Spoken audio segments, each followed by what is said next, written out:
Tak pikir urung wayahe mosok kok wis dekah bumi aku ngono. Jebule sing duwe gawe. Alhamdulillah kanugrahan. Muga-muga sing kagungan kersa dulur lanang bar duwe gawe rezekine ora lokak ning tansaya kebak, murah sandang, murah pangan. Diangkrek kaget aku. Tadi sih kaget kowe. Pak, Rafa iki lho sepatumu wis tak nggo, Pak. Aku wis bedhek, kowe mang tak goleki ngalor ngidul ngetan ngulon ra ketemu. Nyampe. Jebul kowe dandan ngene iki to. Terae Mas Nur iki kan acara. Aku wis sampe entuk wong besi dadi gak sida iki lho Nur. Kowe arep entuk wong besi? Iya. Wes arep entuk apa? Ya entuk cewek. Untuk cewek wis tak gadang-gadang aku engko nek dandan tak mbarik-mbarikno. Heeh. Wedak aku tuku wedak iki mau. Wedak apa? Woles. Wedak woles? Ngambek wedak pon. Wedak pon karo wedak woles tak campur mulane raiku dadi ijo. Oh alah, kowe sing didadekno Joko Kendil lho jebule. Jalukane Rafa. Jalukane Dek Rafa. Nek Mbak Iin ngono paling ora mudeng lakon. Mas garwane anu Mas Nur, Pak Nur Hakim. Iki dino iki omahe saiki lha aku bingung. Oh iya polokono aku mampir ana njupuk dhuwit nek ngenane. Njupuk apa? Dhuwit. Njupuk dhuwit, njupuk panjer. Dhuwit panjer. Lah iya, njupuk dhuwit iki panjer ketoprak. Enggak. Lah kok njupuk dhuwit panjer ndaut. Lho dagelan nek kon ndaut. Lho dagelan iki aja ndaut nek wayah ngene iki. Pas preyok delalah pas aku kosong pas prei dikon ndaut sawah ya. Wong dagelan kok ndaut, dagelan iki aja ndaut. Cara usaha liya. Usaha apa? Oh, usaha iki akeh. Dodolan ya kena. Nek wayah ngene iki ya dodolan laris.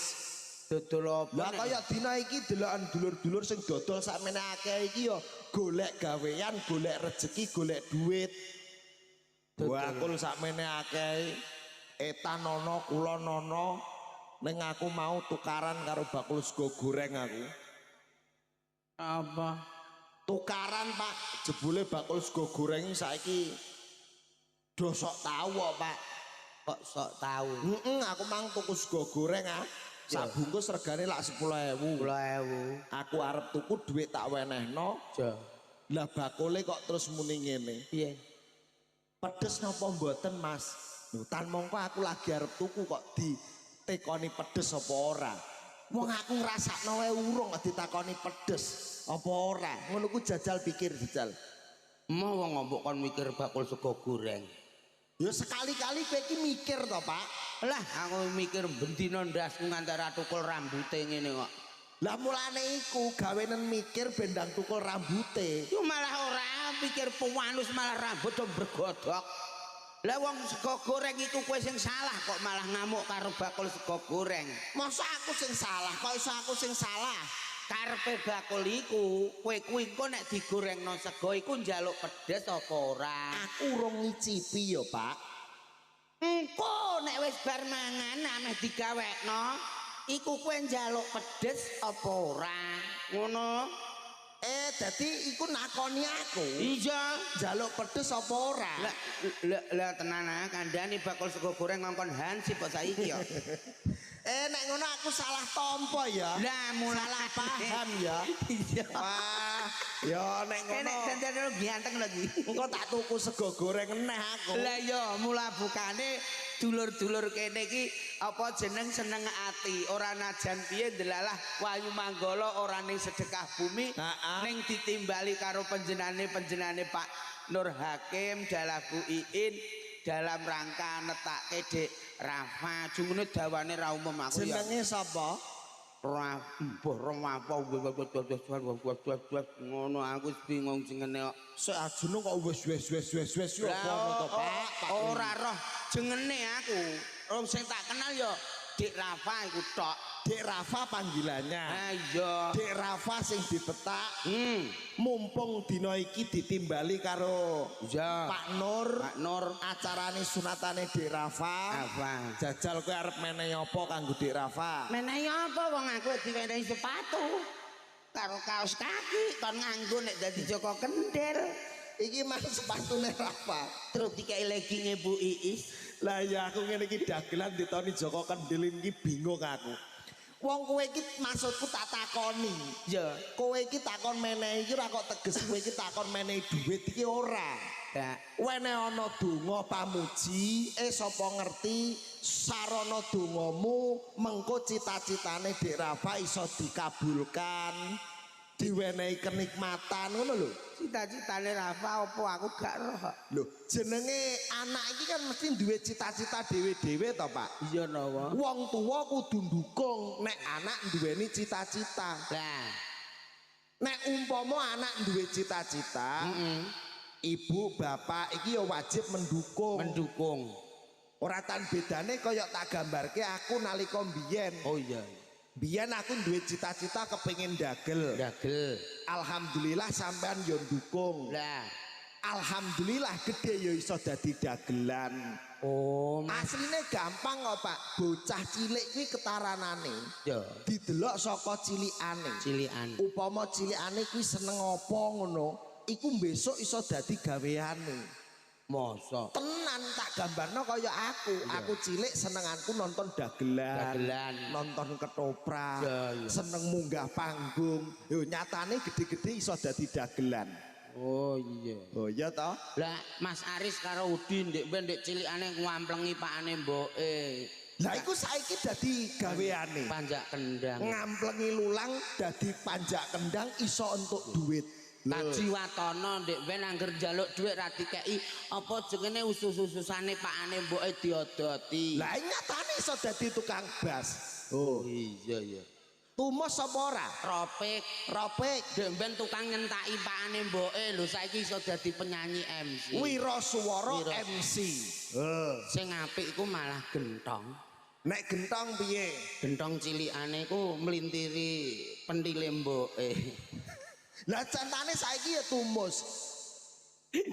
Pentile mixer diuntiri. Sing apik Lekjo. Nek lejo piye? Lekjo aku dhewe. Cilikane iki kulino apa Sam? Lah kulino apa? Ngincengi wong. Lho saiki malah dadi tukang walang. Apa toh iku?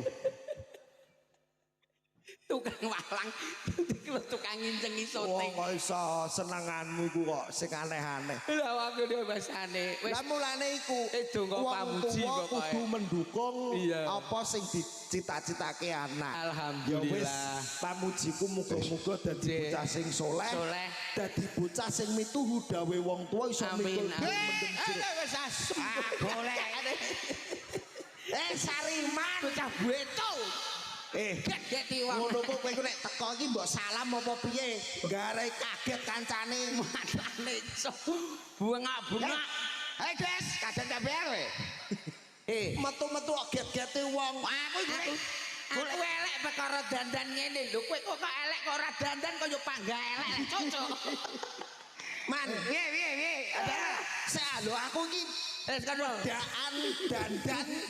Lah kok kowe ra wedaan ra dandan iki piye? Aku darurat wedak tak tempelno malah raiku ijo. Lha ki mang teko lagian. Baru saja tadi naik motor malah motornya banyak bledus. Lah, Kamu naik motor. Naik motor Motormu merek apa, Man? Yamaha. Aduh, Motor Yamaha. man. jenenge sepeda iki ra ono kok merek Yamaha. Yamaha sing tak tumpaki lho motor Yamaha. Sing ono iki Yamaha. Yamaha nek Jepang Jawa ya Yamaha. Musuh dagelan tuwa ya yo. Neng Inggris iku malah roti. Ngono. Iya no. Dadi nek ning Jawa, Yamaha. nek ning Jepang, Yamaha. kowe numpak sepeda Motor. mereke Yamaha. Mbok gas piro, Man? Tagas 750 gimana tadi ini? Lah dalah. Oh, cenggus. Man kowe nek kentekan bensin mbok isi. Isi no. Mbok isi nang ndi? Partomino. Pertamina ya, Man. Pertamina nek bakule wedok wong bakule lanang ya Partomino. Dagang goblok-goblok. Nek bakule banci ra Parjimi. Oh alah Man Sariman. Aku ki wis kesusu ya. Aku lagi tekodok diwaduni. Yo percaya nek kowe kesusu wong rayeme iso kaya pentil kok. Kesusu. Iya mane. Susu kok tau nyandake pentil. Lah kesusu nek apa jajal? Iya ketata pentil. Lah ya kowe kesusu karo piye piye. Kowe iku lho ketok mbok lara ati karo Sariman. Oh gak lara ati aku. Lah wong ngene kok mbok darani pentil iki. Iya. Nek iki ya ora pentil to. Apa? Lah nek iki paling tidak iki ya Apa? behan. Alhamdulillah iso sowan ning gone. Sowan sapa wong sing ngundang kowe iki sapa? Ora ana sing ngundang kowe kok melok nganggur kok alhamdulillah. Aku Kowe iki jane iki mangkat iki perkara apa sing tak takoki? Kowe kok bendina mangkat terus? Lah aku mogol ngantek ngene. Lah iya lah ndur piye lah. Sariman iku mangkat terus aku malah bingung. Lah mbok kandhani ora bos? Ora roh takoki jajal lah. Saiki kowe kok iso mangkat perkara apa? Kok mangkat Man kowe Man. aku ndelok jadwal ning Facebook sing main ketroprake mogol tok. Lho. Aku ya mangkat mo. Wong aku wis ganti ketoprak kok tak mangkat lah kok. Lho lah ketoprak kene ndi Man? Cekek corona beres ya. Oh alah ya ya. Iya. Ning ya ora apa-apa. Membantu kanca-kanca Wayu Manggala. Cocok. Sing penting bersatu persaudaraan. Piye-piye kan awake dhewe kan kaya seni. Ndak kowe mentol aku prei. Ndak ngono le. Aku yo mentolo, man wong kowe nek main aku ora tau mbok jak. Lah ketoprak wis gak ono arep aja kok piye. Lho mbok kuburno ndi kok Entek resi wis kok astagfirullah iku ah. Masa iya, Bang? Heeh. Lho jarene ije. Entek karek lho. BPKB rong ketebus ndar ngantek iki ndar. BPKB mbok apakno? Tak gadekno. Lho, masa ana tukang gadean BPKB? Ono. Masa iya? Ono, maratuamu barang melu ning mlebokno ngono. Maratuaku gak BPKB. Lho malah kancaku bareng-bareng ngono Kowe kok. aja ngenyek maratuaku iki ngantek saiki gak balik perkara mertapa. Lho kok iso? Lho, ngancik wulan poso dekne ngloloni poso mlowang. Poso pendem. Pendem nganti saiki gak balik man. Wis 7 dinane iki. Lah modar iku. Motor wis mati ya. Ning ya ora apa-apa. Alhamdulillah. Pak Sariman iki awak dhewe ya termasuk apa junior lho Pak. Ini senior kita. Iya toh. Ora ketang piye Pak Sariman jenenge ya terkenal. Iya. Dikenal masyarakat Rembang mulai pati. Iya. Ora ngono Man, jenengmu kok iso terkenal iki piye to Man biyen? Ya iku jenenge wong terkenal iku ya mesti ana syarat-syarate ah. Kowe angger sendor barang tak kandhani. Apa? Wong jeneng kondang iki kudu manut ature wong tuwa. Dadi nek kepengin duwe jeneng kondang, Ya kudu manut aturane wong tuwa, kongkone apa sing dadi sabdane wong tuwa dhisik. Contone.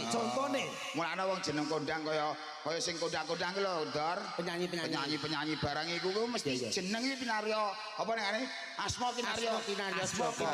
Gawe jeneng ki anggere kepengin kondang. Iya. Mulane masyarakat kene kandhani angger gawe jeneng sing berkaitan dengan organ tubuh, iku mesti bakal kondang. Kok iso? Gawe jeneng ngono lho.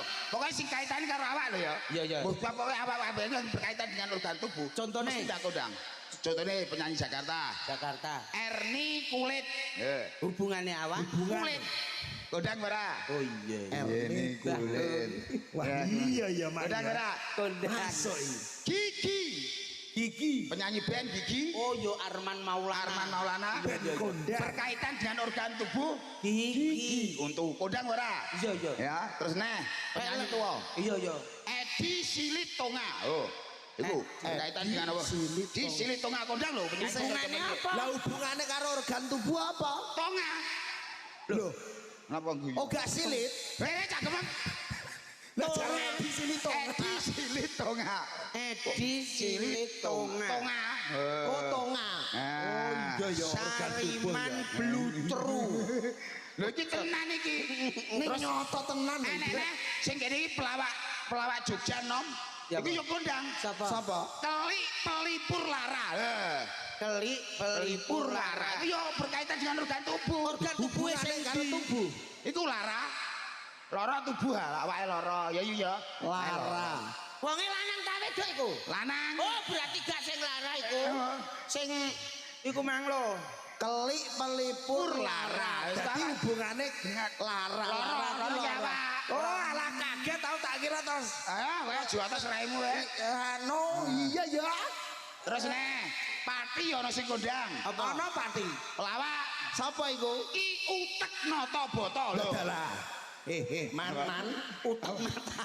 Iku ra ki utek nata bata ya, Man. Ki utek utek. Iku ki utek nata bata. Musik ya ana sing kondang. Sapa?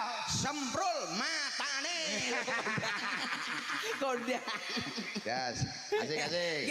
Dadi jeneng iki ya apa? Kudu nganggo organ tubuh ben iso kondang. Ya. Ya jenengmu kondang, Jenengku Man. piye? Iso dikenal ya toh, malah kaporo sampean kan jarang pentas ning kene. iya. Nyatane dulur-dulur besi kene. Apal dulu Wis do apal do Ngerti kenal. kabeh. Mergo sering nonton streaming. Sariman Blutru. Lutru iki lho telek kan bokong pitik lho. Jare sing nganggo organ Masa ora iku kaya bokong pitik telek. Ora iku tak telek tok.